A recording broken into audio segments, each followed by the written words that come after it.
In this video, I want to talk about how you can choose a color in InDesign or Photoshop. It doesn't really matter where you choose your color, but you do want the color to be the same from one program to the other. If you're choosing your color in Photoshop, you can either use, in their 2020 update, they have these like really extensive color palettes. So you could either open these up and just look for one that you like. Um, you can use any of these defaults. They're totally acceptable to use. If you want to be a little more inventive or get more creative with your color, you can double click on this and then you get all of these colors that you could choose from, which can be a little overwhelming. But what you can do is go to color library and then you get these like Pantone colors. Pantone is a company that makes colors and you can choose. I would use the Pantone solid coated colors rather than anything else, just to limit you a little bit. But they have thousands and thousands of colors, and you can just scroll through them. If you have a general idea of which color you want to do, then you can just pick, like you can just scroll through. Like let's say a lot of people like using blue, so maybe you want to find a nice blue color, and you can just scroll through. You can move this little color picker indicators to a general area that you want to look through, and then just go down from here, and then you could just use the arrow button, the arrow key to scroll down. If you think you want a green, you could just move the sliders down to green, and then you could just, go there. And let's say you pick this color, you can hit OK. And now we've added this swatch to our swatch panel.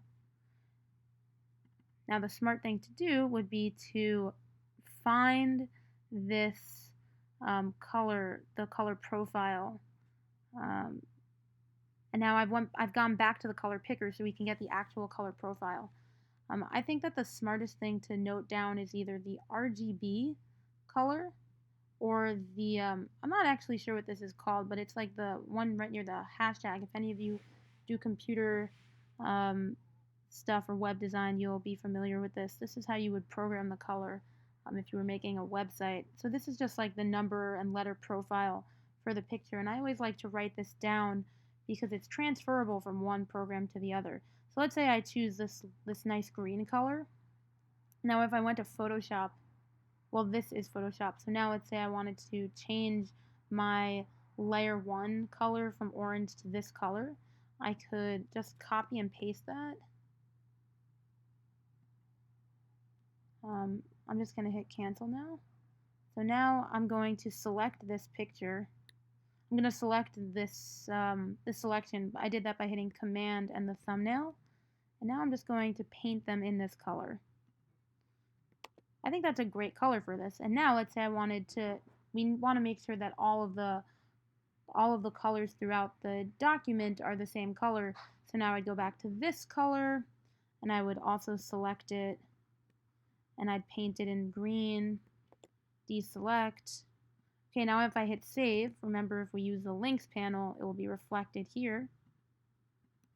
Okay, and now that we're in InDesign, let's say I want to make a shape. And I want that shape to be the same color.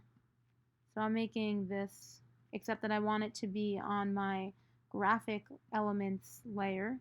So I'm going to put a floor on this page. And to make a floor, I'm just going to make this graphic element. I'm going to take the stroke out by making it none.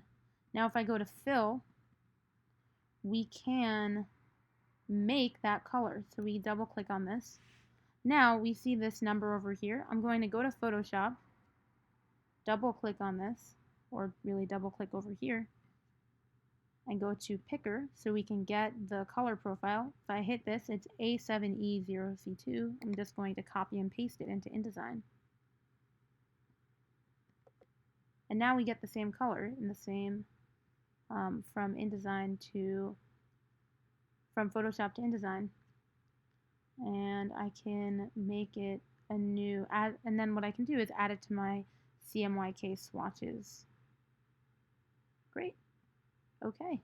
So now it's added to our swatch panel and it's easy to select. Now I can hit W and see what it looks like. One more note on choosing colors.